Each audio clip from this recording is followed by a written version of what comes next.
これで私もネイティブキャンパー。さあ今話題のオンライン英会話ネイティブキャンプを利用して皆さんと一緒に英語を勉強していきたいと思います。それでは早速先生を呼んでみましょう。テリー。 Good evening, everyone. Welcome to Native Camp. How are you doing?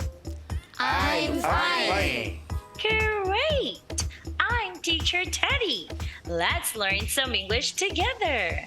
What is today's lesson? Today we'll play a word association game.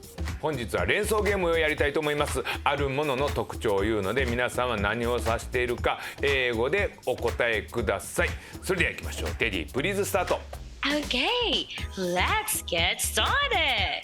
The first clue is it's a facility.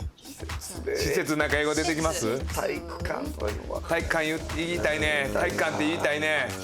英語で体育館言ってみようか。はいはい。スポーツハウス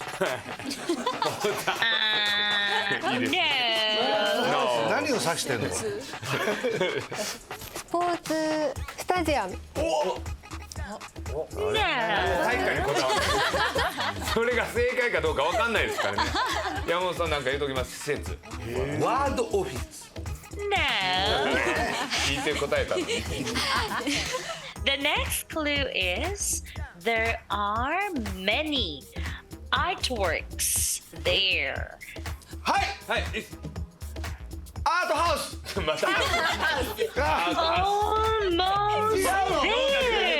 ことよ。家にすぐするよねお前。アートハウスアートミュージアム Art museum is correct.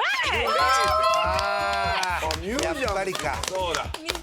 Okay, the answer is art museum. Now let's practice together. Please repeat after me twice.